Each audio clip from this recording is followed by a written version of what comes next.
Welcome to this explainer. So, if you're planning to study, live, or work in South Korea, you're gonna encounter a frankly terrifying stack of legal documents. But hey, don't worry. Today, we're decoding all of it together. We're gonna take that intimidating paperwork and turn it into an empowering survival guide. As we decode this vocabulary, we'll uncover the exact terminology you need to protect your rights, your visa, and of course your wallet as a student or expat in Korea. Because look, if you don't know the essential Korean vocabulary for labor and visas, you could face some pretty severe consequences. We're talking massive fines, potential deportation, or just losing out on hard-earned, unpaid wages, all because of a simple misunderstanding. But today we're building your ultimate shield. Understanding these specific Korean terms is literally your key to navigating the system safely. All right, here's our agenda for today. We're covering 5 critical domains: visas and legal identity, rules for part-time work, the labor contract, wages and mandatory insurance, and finally, employee or freelancer. Let's get right into it. Section 1. Visas and legal identity, your legal foundation. Our very first vocabulary spotlight is Yuhak Bija. In English, this is the D2 student visa. So Yuhak means studying abroad, and Bija, well, that's visa. This is step 1 for literally any international student. It's absolutely mandatory that you obtain your Yuhak Bija before your university semester even begins. You can't just, show up on a tourist visa and change it later without leaving the country. It doesn't work like that. Okay, so once you arrive safely with your student visa, you urgently need your Oigugin Dingnokjing. Oigugin means foreigner, and Dingnokjing means registration card. Honestly, you'll hear everyone just call it the ARC. This little piece of plastic acts as your official, everyday Korean ID. You literally need it for everything: getting a phone plan, opening a bank account, and for sure, working. Now, getting it is a process. Here are the strict legal steps. You absolutely must apply within 90 days of your arrival. Remember, missing that 90-day window means a hefty fine. You'll apply, receive a certificate of application, and you have to register your fingerprints at the immigration office. If you skip the fingerprints, no way around it, they simply won't issue the card. Moving on to Section 2. Rules for part-time work. Rules and regulations. The crucial point here is knowing the term Siganje Tweop. Let's break that down. Siganje means part-time, and Tweop means employment.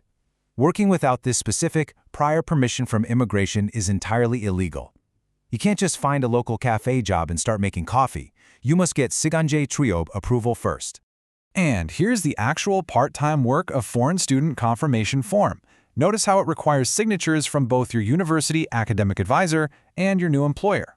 Immigration essentially wants to verify that your part-time job won't interfere with your primary purpose in Korea, which, is your studies. What's really fascinating here is how your Korean language proficiency directly dictates your legal earning potential. If you hold a TOPIK level 4 or higher, you can work up to 35 hours a week during the semester. If you're below level 4, you're capped at a maximum of 15 hours. There is a great exception, though. If you're officially enrolled in an English track program, that TOPIK requirement can actually be waived with the right English test scores. Now, this is a serious reality check. Working even a few hours without that official Siganje Tweop permission is illegal employment. The penalties are incredibly harsh, applying to both you and the employer. For students, it can lead directly to immediate deportation and a ban on re-entering Korea. Seriously, never skip the permission step. Section 3. The labor contract, protecting your rights. All right, this is arguably your most important vocabulary word in the Korean workplace. Gulu Geakso. Gulu means labor and Geakso means contract. By law, this formal written labor contract must be provided to you before you even begin providing labor. If a boss says, "Oh, we'll sign it next month," that is a massive red flag. According to Article 17 of the Korean Labor Standards Act, your Golo Gyakso must contain specific items, no exceptions.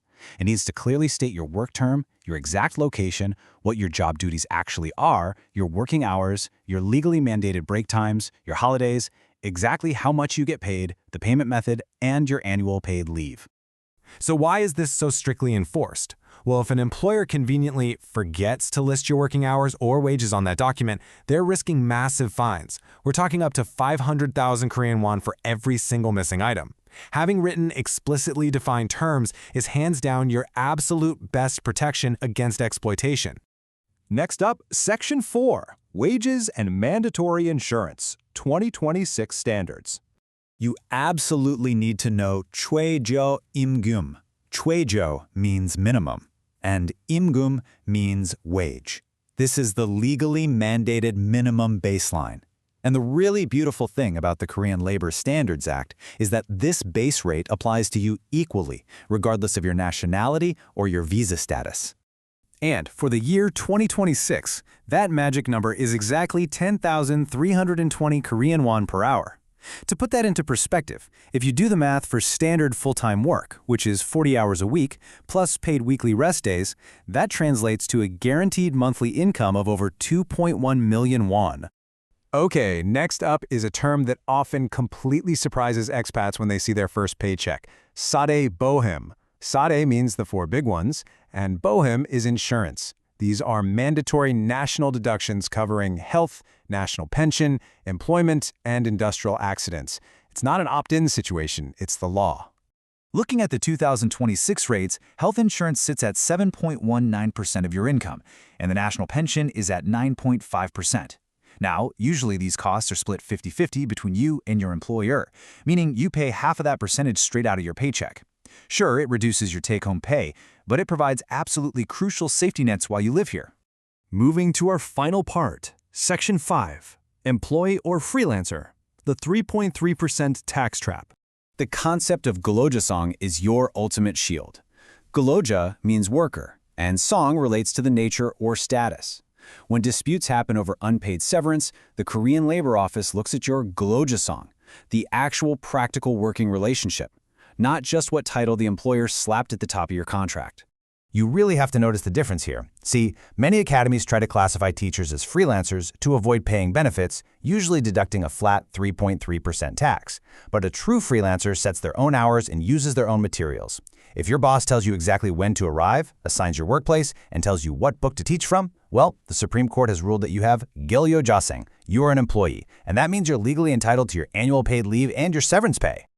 Armed with this vocabulary, from Uakbija to Goljojasong, you're no longer in the dark. You know the rules, you know your rights, and you definitely know the red flags. So when you look closely at your next contract, you'll know to ask the right questions. What's the very first red flag you'll be checking for? Thanks for joining this explainer, and stay empowered out there.